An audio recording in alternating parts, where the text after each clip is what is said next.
Cool. What's up, y'all? Jeff, what's up, homie? Introduce What's going yourself, on? dog. My name is Jeff Deguzman with Anchor Up Real Estate Group. Hey, man, are you cold or something? Like, why are your arms crossed? That's a closed off position for. That's just my comfort Can zone. you open up a little bit? Jesus, let me see. I've already opened up my heart to you, dog. Oh my God, bro, what's up with this real estate market today? I don't know. It's kind of weird. It's kind of crazy. I mean, it was all good for the past couple of years. Then all of a sudden you see the shift and now it's like, oh shit shift. But you know, we're making it happen. What?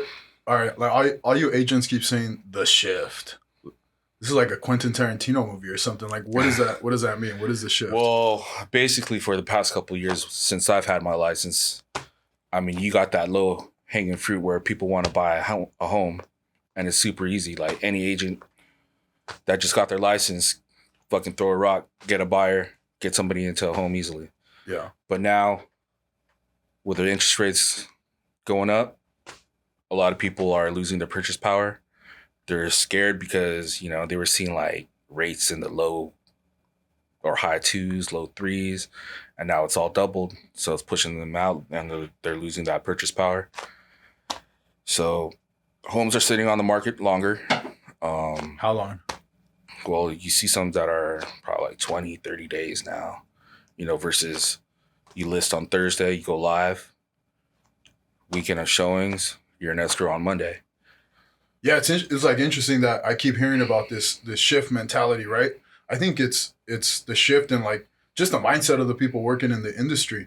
Yeah. And I was calling this like, dude, I remember clearly walking into Porsche, right? Because like the lending industry was same thing. It was low hanging fruit. Like I could not keep up with the amount of volume that was coming in. Like I had to grow my team and double it up just to manage what was coming in. Right? Like I made top 1% in the nation in like my third year in SoCal, fifth year in lending.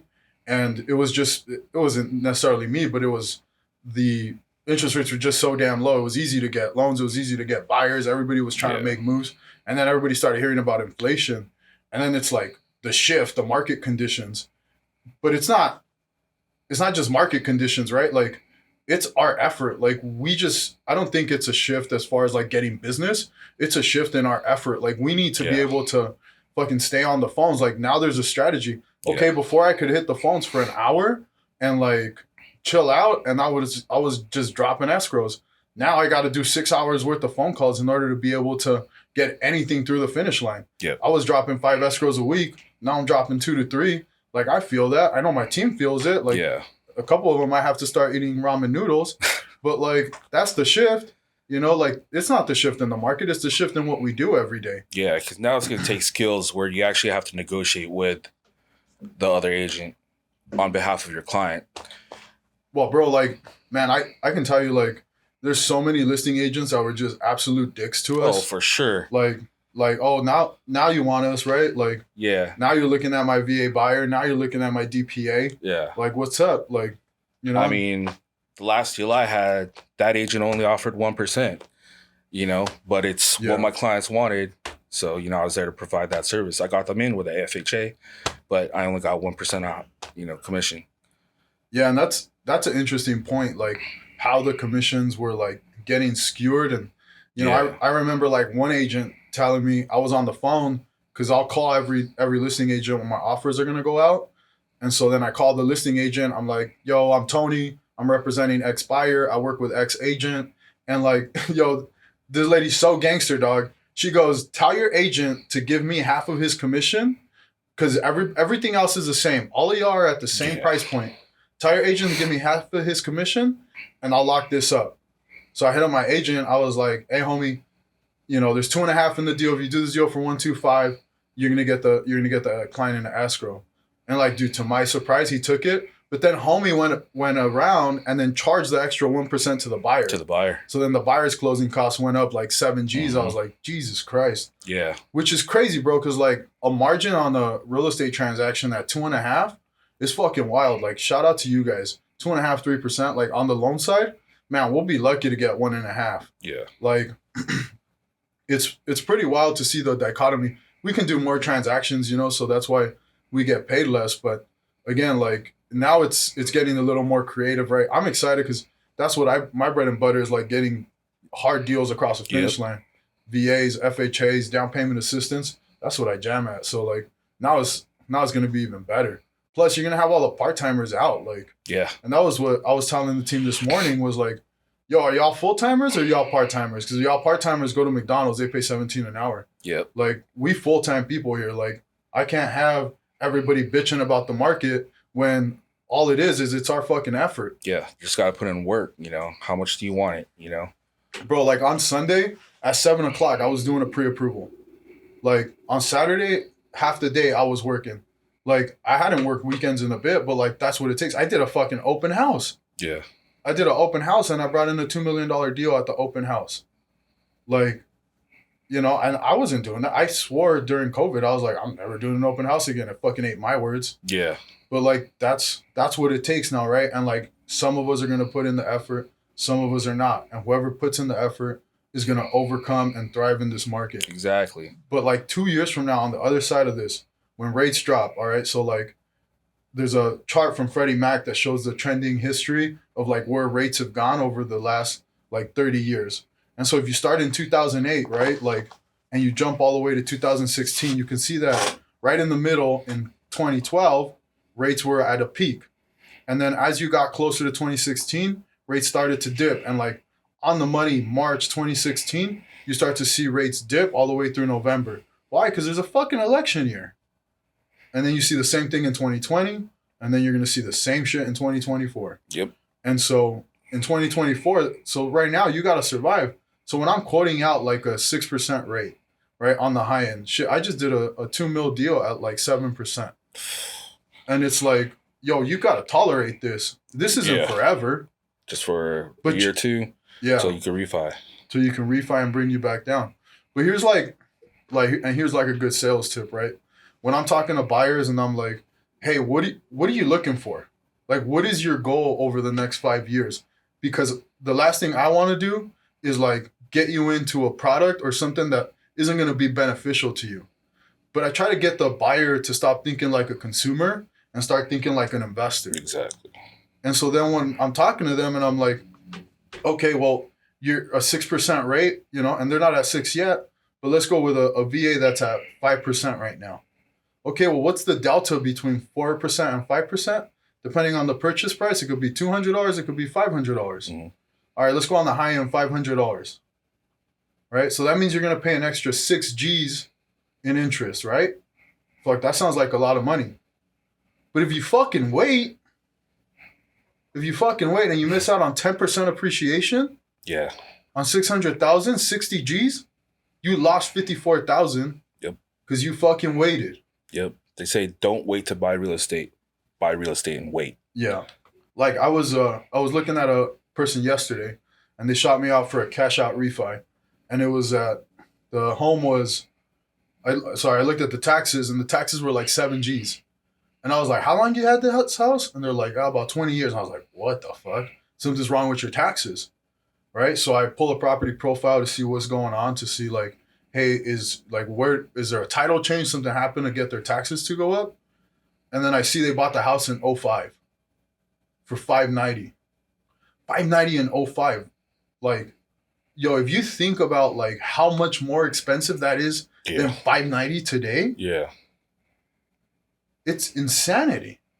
Right? And then 05, people were paying $590 for a fucking house when rates weren't even in the fives. But people were doing it and they didn't make as much money. Yep.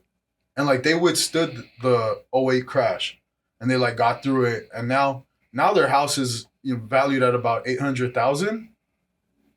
But like, it's crazy to me to see something like that and just be like, oh, you survived. Mm-hmm. Like you survived the dip where your house went down to 300,000 and came back up to 800. Now you're in the surplus of 210. Could they made some wiser choices? Yeah, they could have waited, but who was going to know? Who was going to know that there was going to be a crash in 08 other than the dudes from The Big Short? Like, I called this the Breakthrough Podcast because it's not just real estate, right? Like, I want to know more about people because when I talk to buyers, and I think for like you guys as well, when you're on the phones, people forget that we're just humans, just like they are. Right? Like a lot of times I try to overcome the banker persona. That's why I don't do the suits and ties, because I try to relate to them on a personal level and just be like, I'm one of you. I'm not the bank. I'm not Chase. Mm-hmm. So like for you, like what was the reason that you broke out of the traditional life and decided to come into real estate? Well, for me, I mean, I guess it was kind of blessing in disguise. I was in the healthcare field for over 17 years, working at Scripps down in San Diego. Moved up to Temecula, got a job at the local hospital. I was there for less than a year when COVID hit. I was put on leave, and since I was there for less than a year, I didn't get those benefits, so I had to do something to provide for my family. So, partnered up with James and told me to get my real estate license and just started grinding from then. Got my license in 2020, summer 2020, and I've just been grinding since then. Yeah. So, but I mean, when I was at the hospital, I was on call pretty much 22 days every 6 weeks minimum, 24-hour call. If I get paid, I have to be in the hospital within 30 minutes. Having 2 little girls, it was hard. How old are your girls? My girls are 5 and 8. Let's go. I was always on call every weekend, and they're like, Daddy, can we go to SeaWorld? Sorry, baby, I can't. I'm on call. Oh, Daddy, can we go eat here? Yeah, I have to drive separate. If I get paid, I have to leave. And I'd be working 12-hour days, come home, they'd be sleeping. I'd leave before they wake up, and I wouldn't see them for 2 to 3 days. I'd see them sleeping, but, I just wasn't there. I didn't feel like I was a father. I just felt like I was a provider, But now things have changed, and it's all daddy daycare now, I wake up, get them fed, do their hair, drop them off, pick them up, take them to the softball practice, take them to the parks, and I wouldn't change it for the world. The balls it must have took for you to say, I'm going to leave a secure paycheck Yes. Every 2 weeks, getting a nice check, stable, could find a job anywhere, and saying, fuck it, follow your dream. Yeah. And that's what I'm doing. I left a 6-figure job, but hey, I'm making more, Yeah. So. Well, and then you get the tax benefits, right? So. Yeah. Started a business. No, you drive a Mercedes, so you must be doing all right. Well, it's the car that I always wanted. I need a big boy car, so. Dude, your Mercedes gives massages. Yeah. That's insanity. That's awesome, man. I mean, you hear a lot of people say, I want to get into this industry, or I want to do what you guys do. I get at least once a week someone calling me saying, hey, how do I become a lender? How do I become a real estate agent? Someone in my sphere is always looking, right? Taking a class. And it's like, are you willing to do, and are you willing to take the risks? Because the rewards can be great, but at the same time, it's the risk of what are you willing to give up and what are you willing to sacrifice? Yeah. But the intangibles, right? The time that you're going to get now with your girls. Yeah. And those, see, here's the thing, money you can always make. But that time with your girls. Yeah. I just had this realization, my daughter's in Canada, right? And so I'm missing her growing up, and I'm missing her milestones as she goes through life. Yeah. And I was like, well, why the fuck am I stressed out over it? I can just go see her, and I switched my mindset to, because I would always say, well, I don't have time. I got to work. I got to do this. And I was like, fuck that. There's no financial transaction in this universe that's worth more than my time with her. Yeah. So I was like, you know what? I booked the ticket. I paid double the price. But I was like, I want to go see her. Yeah. So fuck it. Tomorrow at 8 a.m., I'm on a flight to Canada. I'll spend 5 days with her, come on back, and smash. Yep. Right? And while I'm up there, you can still work. I mean, I can, but I'm gonna be present with her, right? Yeah. And that's where this industry is so amazing, because it gives you that ability, but it's earned. Mm-hmm. Right? It's not given. Yeah. I also hustle all the fucking time, right? You don't sleep without thinking about how you're going to make your next paycheck, how you're going to get your next client. Yeah. It never ends. Yeah. Where do you see this market going over the next 6 months? It's starting to correct itself. It's a shift, but it's a correction. It's what the market needed. So I feel it's going to level out, stabilize. What are some of the strategies that you use in order to be able to get new clients? Well, when you're doing listings, list at the lower end of the spectrum, attract those buyers and, market right, you'll still get above asking. And also just having, strong partnerships, strong business partners, like with a lender, having the lender reach out to the agent, tell them how strong of a client the buyers are, et cetera, et cetera. Having people on your team that think outside the box and help you come up with different strategies.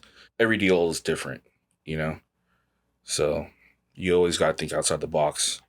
If you were starting right now, if you were on day one, what is like the first thing you would do in order to be able to create business? Get on those phones and call. You just got to be out there. You got to be social. Who are you calling? Just leads that are looking to buy. Right now I'm circle dialing homes that in neighborhoods where I've sold houses. Just letting them know, hey, this house sold for this much. Have you considered selling your home? That's gotta be brutal. It is. That's gotta be brutal on your soul. It is. But you gotta do what you gotta do. You're not gonna get business unless you ask for it. Yeah. You just gotta be social, talk to everybody that you come across and meet. You're at the gas station, supermarket, wherever, at the park. Dude, I got a client when I was checking out at Best Buy. When I want to go buy this TV with James, our videographer, I was checking out. I forgot how we brought it up, but then the cashier was like, "Oh, what do you do?" And I was like, "Oh, I'm a mortgage banker." And he goes, "Oh, for real?" And he brought up that he's a vet, and I was like, "Well, why don't you own a house?" And so we're working on trying to get him pre-approved right now. Nice. But yeah, it's anywhere, man. Like you can, like right now, my sphere is killing it. Like I used to do these big pay to plays with these agents, and like, I started getting real fucked over by a lot of real estate agents, and I was like, well, fuck it, I'm just gonna cut a bunch of them out of my Rolodex, and I'm only gonna focus on our internal team, the guys who have been loyal to me, and then really focus on my sphere. And like my sphere's been killing it, but I've been on the phones grinding, bro, 5-6 hours a day, and if I'm not on the phone, I'm texting. So I mean, it just goes back to the very basics. Like, how many phone calls can you make? You make enough phone calls, you're gonna break through. So whether it's, making 6 figures, making $1 million, it just comes down to one thing. How many people can you communicate with? Yeah. All right, bro. Well, hey, man, I appreciate you doing this. If people want to get a hold of you, what's the easiest way? Give me a call, 858-603-0859. Give me an email, Jeff@anchoruphomes.com. Tony Pelayo, it's Breakthrough Podcast. Peace.